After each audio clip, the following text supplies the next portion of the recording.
Uh-huh. Yeah.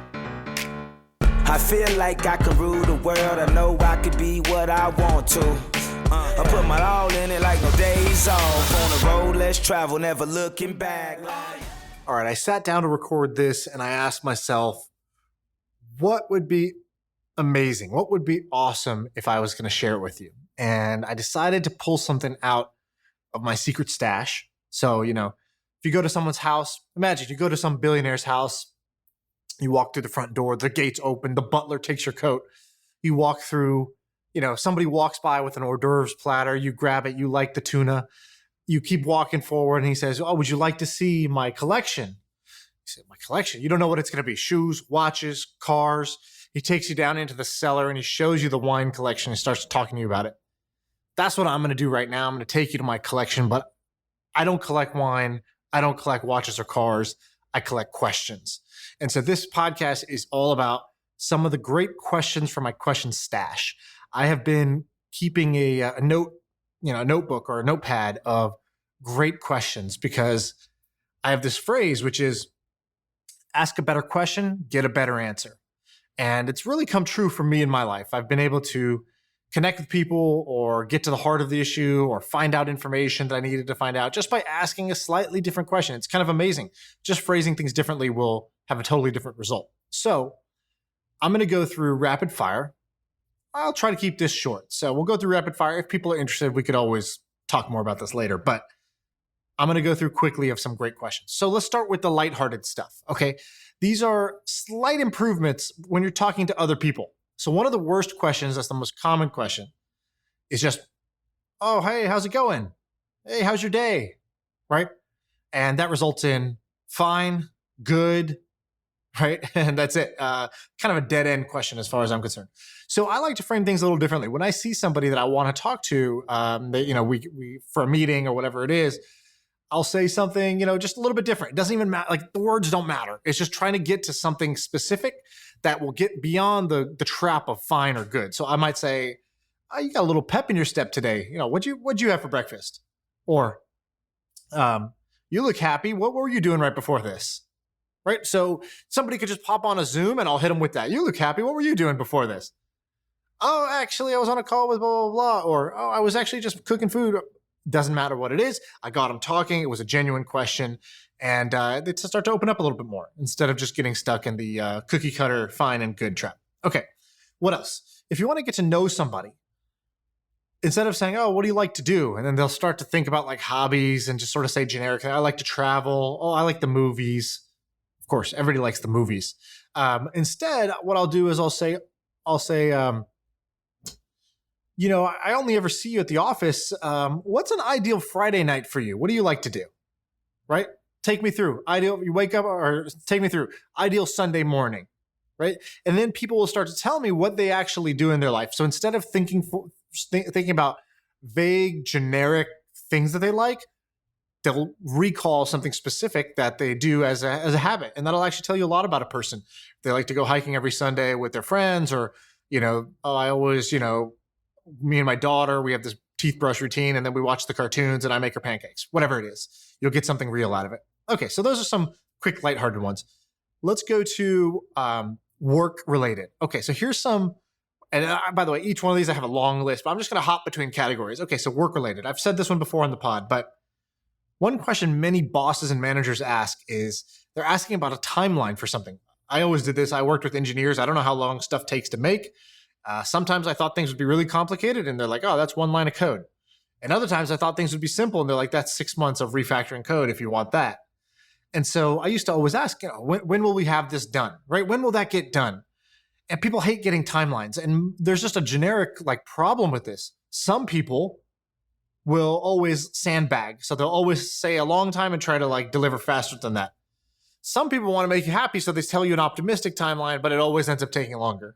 And so these things were so inaccurate. So I heard a better question from Dan Clancy. He's the chief product officer at Twitch when I was there. And what he would say is, he goes, I know we don't know the exact timeline, but when would you, if I said that this was going to launch in August or September, what month would you be surprised? Oh man, we didn't launch it by then. So he said, when would you be surprised if we didn't have this done?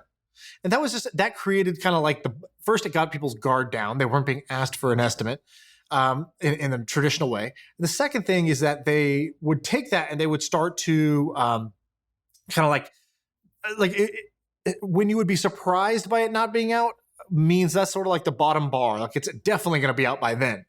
And then he would, follow up and say, okay, great. And, so best case scenario, what are you thinking? Right.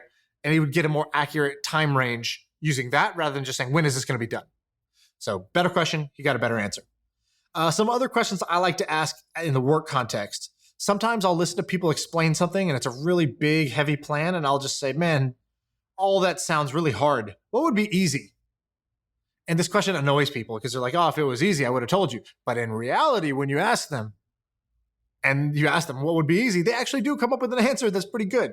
Similarly, if somebody says a big plan, like we're going to do this and then this and then this, I'll say, oh, okay, like that sounds like a huge plan. Like, my brain, I'm not as smart as you. So like, imagine we were all like that. Imagine we all had half the IQ we have today.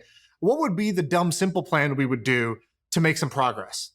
And I'm trying to get them to think outside the box, think differently, because people get stuck in one track thinking and they have blinders on to all the other possibilities. So I'm trying to just break that pattern and get them to see some you some other ones I will ask,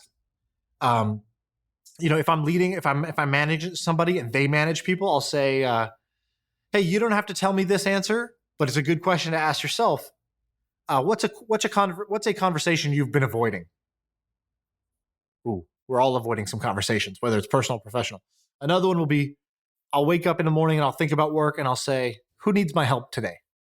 Oftentimes there's people in the company that are struggling, either personally or professionally, and we kind of put off dealing with it because we don't have to. The fire is not burning yet. The house is not burning down, but you kind of want to address it when it's a little spark before the house burns down. So who needs my help today? Okay, let's go to self-talk, right? The most important dialogue, happens in our head. And so, here's some of the ones that I ask myself on a daily basis. So this one's work related. I'll say, if I could only work 2 hours today, but I still wanted today to be a huge success, what would I do in those 2 hours? This is a way of cutting through all the BS, all the busy work, the small things that are easy to just eat up our time, and just say, okay, if I really could only work for 2 hours today, what would I work on for those 2 hours? Another one, I would say, I've asked this question out loud before. What would Sully do? I have a friend, Sully, who I think is just amazing at business. He just has a knack for just finding the fastest path solution, for just being like kind of a PhD in common sense. And so I just step back. I say, what would Sully do? Or similarly, if I'm talking to somebody else, I'll say, sounds like you're stuck and you don't know what to do. But you've always given me great advice. So what would you advise yourself in this situation? If you were giving advice to yourself, what would you say? If you weren't you? Or I'll ask them, yeah, I know you don't know the answer, but if you did know the answer, what would you say? People that really fucks people's minds. They don't know what to do with that one. But it is actually pretty useful as a way to, again, shake their pattern, get them to think differently. Questions I will ask myself. Let's go back to this. What are my anti-goals? I can often think about what I want, but sometimes it's very useful to think about what I don't want. I learned this from Andrew Wilkinson. He used to talk about anti-goals, meaning instead of thinking about what's the perfect life and how do I want to make my life better, he thinks about what's misery? What do I hate? And let me just avoid misery, right? Invert. And just instead of thinking about what's the dream, think about, instead of thinking about heaven, think about hell. And then just make sure you avoid that. And you end up doing pretty well then. A question I ask myself, another one I like here. I like this one. Am I playing a stupid game? Naval has this phrase, play stupid games, win stupid prizes, right? If you're at a carnival and you go up to, the little water squirt gun game where you got to squirt the water in the little hole. And if you could do it the best out of everybody, you win the giant stuffed animal. And then there you are 40 minutes later, you've put $85 into this game and you win the $6 stuffed animal that you could have had to begin with. And it's just a reminder, there are many examples of this. I've done this many, many times. I've worked on dumb startups, worked on dumb ideas, right? I played a stupid game.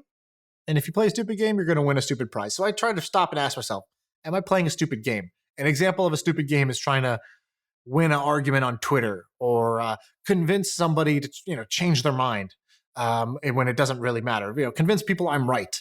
That sort of thing is an example of a stupid game that you can play. Another question to ask: is this the beginning or is this the end? This is great for relationships. You get in a breakup. Breakups are tough. Is this the beginning or the end? Feels like the end, but it's also the beginning. And you got to ask yourself, if I treat this like the end, then yeah, I'm going to feel a certain type of way, right? I'm going to feel the way you feel at the end. But if I view this as the beginning, I'm going to feel very differently. So I got to ask myself, is this the beginning or the end? They happen at the same time. Similar one that's a little bit kind of like self-helpy in that vein is that the thing or am I the thing? That's just a reminder of where is the power? When a situation is overwhelming you, you're saying, oh man, I'm making that the thing. No. I'm the thing. So you make it about yourself. So if somebody else is acting in some way that you find stupid, are you making them the thing or are you the thing? So it's about taking back control and being able to own parts that you control and control your own experience that way. Another one for work that I like is, if I wasn't already doing this, would I do this? This goes back to my phrase, inertia is a bitch. A lot of times the things that we are doing, we're only doing because we were already doing them. And so it's worth having an honest question. If I wasn't already doing this, would I be doing this? If I wasn't already in this job, would I apply for this job? If I wasn't dating this person, would I ask them out on a date? Right? So you want to avoid doing things that you wouldn't do if you weren't already doing them. And I'll leave you with a couple more that I think are fun. I like to ask this for myself and for others, which is like, what's something you're happy to overspend on, right? We all have things that we're really cost conscious about. We're really frugal. We penny pinch. And we have other things that we're willing to splurge on. So what am I happy to overspend on, right? I always pick this. For me, this was books. I will always buy a book instantaneously, whether I plan to read it or not, whether I have money or not. I will always buy a book because that's sort of a potential knowledge, a potential life change that I could have for $10. And socks is another one. I hate fussing with having mismatched socks or not enough socks. So I will overspend on socks. I will buy 100 of my favorite pair of socks. And then when those are done, I'll just buy 100 more. I'm happy to overspend. It just gives me joy. And so similarly, it's a way to get to know somebody else. It's a good way to get to know yourself and to get to know somebody else. What are they willing to stupidly overspend on, even though they know it's maybe not the best, most logical solution? Okay, those were some rapid fire questions from my question stash. I don't know if this is entertaining to you. I don't know if that was helpful to you, but I will publish that on my newsletter. If you subscribe, you'll get the written version of that because those are probably hard to remember. So go to seanpuri.com. Just pop your email in there, and I'll put it in. I'll put it into the welcome sequence where I put just a list, a little question bank of some of my favorite questions. I don't give you all of them.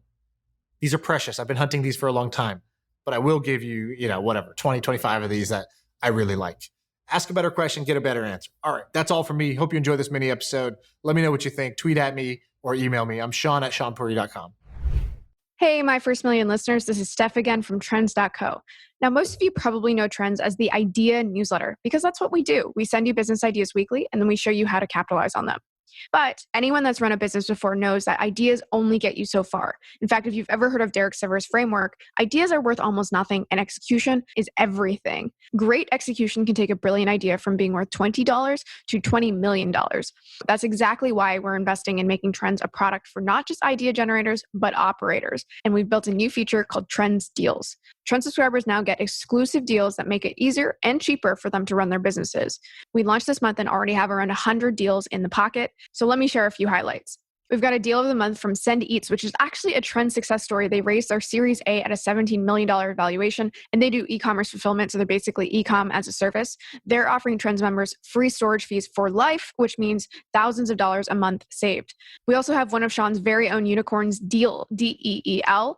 They have a deal of the month coming up, but for now, they're letting Trend subscribers manage contractors for 3 months free and then 20% off and 20% off full-time employee hires.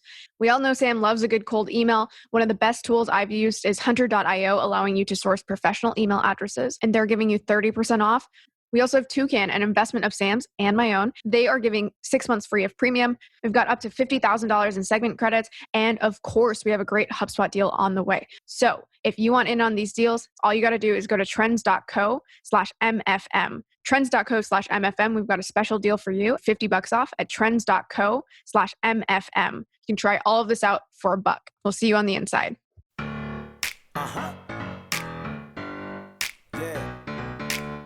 I feel like I can rule the world. I know I could be what I want to.